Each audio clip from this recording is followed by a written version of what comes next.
I grew up with the cabin-shaped bottle on Sunday mornings. Then I learned it was mostly corn syrup with natural maple flavor. That broke the spell, and it changed how I shop. Today, I'll taste through 9 syrups from marketing-heavy fakes to 100% pure maple that actually evolves on your tongue. Caramel, vanilla, wood. You'll feel the texture difference.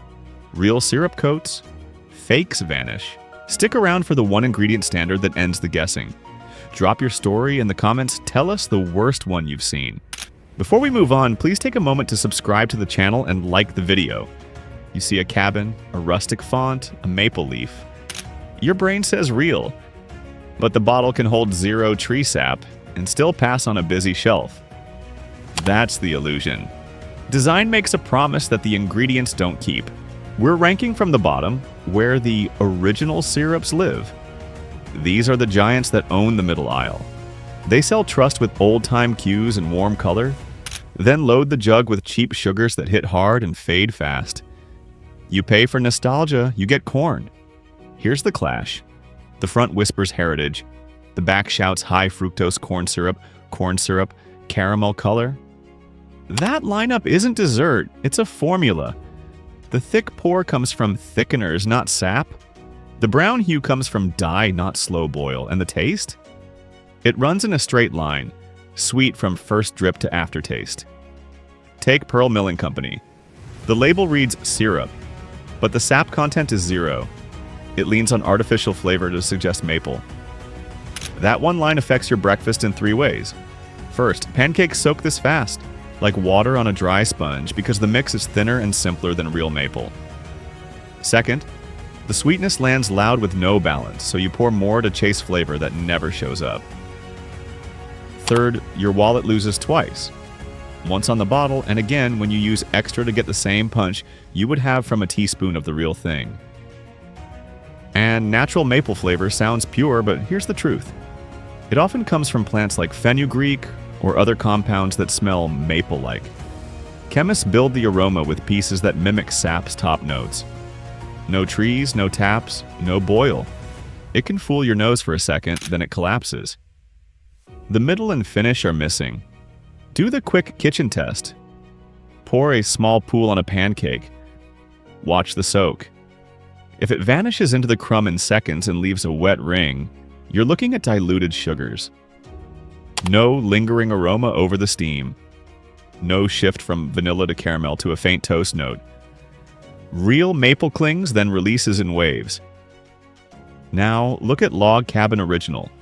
The name, the roofline cap, the soft amber label. Every cue says time and care. And here's the kicker. The ingredient list tells a different story. The weight comes from corn syrups and add-ons, not sap concentrates. The bottle primes you to nod and trust. The back panel pulls the rug. Sensory contrast seals it. With these toppers, the flavor is flat, one-note sweet. Think of a ringtone held on one tone. With actual sap concentrates, the notes change. You start with toffee and vanilla, then a shy wood edge steps in, and a tiny bitter finish keeps it from tasting like candy. That evolution is what your brain reads as real. So how do you call it fast? Forget the front. Flip the bottle.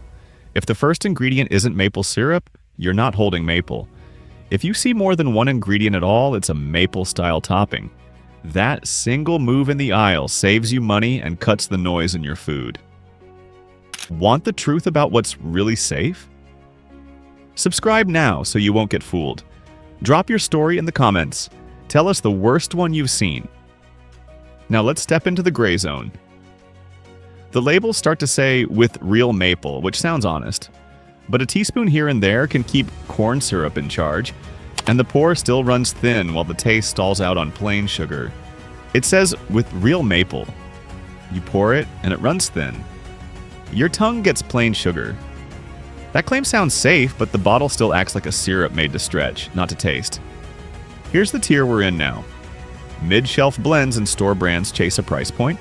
They keep the word maple on the front, while the base stays the same sweet mix that soaks fast and leaves you wanting more. The promise is comfort. The payoff is watered-down flavor. Ingredient lists tell the story. They rank by weight. A spoon of real maple can sit in the recipe just to lock in the label, while corn syrup still set the body, the pour, and the taste. That tiny add-on earns the claim. The bulk still wins. Take a common blend like Hungry Jack and the copycat store versions. You'll notice a small lift in aroma when you open the cap, like a hint of toast or vanilla wafting up. Then it stalls.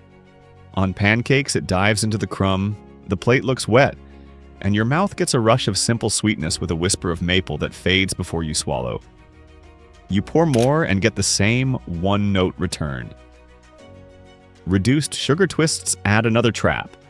To cut calories, they swap part of the sugar for lab-made sweeteners like sucralose or acesulfame potassium. Those bring a sharp, lingering aftertaste. It clings at the back of your tongue and can turn a warm breakfast into a chemical echo. If you care for seniors or anyone with taste changes, that edge can push them away from real food. The fix: skip reduced and choose a smaller pour of the real thing. Here's the truth from sensory science. Real maple carries layers: vanilla, caramel, wood, and a light bitter note that reigns in the sweet. It evolves as you taste. These blends try to mimic the top note and miss the middle and finish. It's like hearing the first chord of a song on loop while the rest never plays. Look at the price tag. $4 to $5 buys the label art, the stabilizers, and long shelf life. It does not buy boiled sap. That lower price is your clue in the aisle.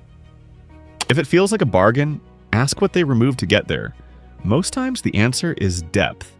Now hold that next to 100% pure options. One ingredient on the back.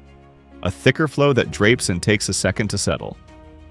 On hot pancakes, it coats, then releases flavor in steps. First a soft caramel lean, then a round vanilla sweep, then a faint wood edge. Amber grades tend to land lighter and mild. Dark grades hit with more robust strength. Either way, the taste moves as you go, not just sweet and done. Do the quick check at home. Pour a teaspoon on a plate. If it spreads like water and leaves a ring, you've got a blend in disguise. If it sits, domes a little, and the scent hangs over the plate, that's the real path. Flip the bottle and confirm. One ingredient, maple syrup. Bottom line, the one ingredient rule wins. When the label says maple syrup, the ingredients list should repeat that and only that. Additives, blends, or with real maple means a maple-style topping, not maple. So, which real bottles make sense for daily use, and how do you get value without getting duped? Now we'll pull the best buys that protect your taste and your budget, and I'll show you how to stretch pure syrup without watering down breakfast.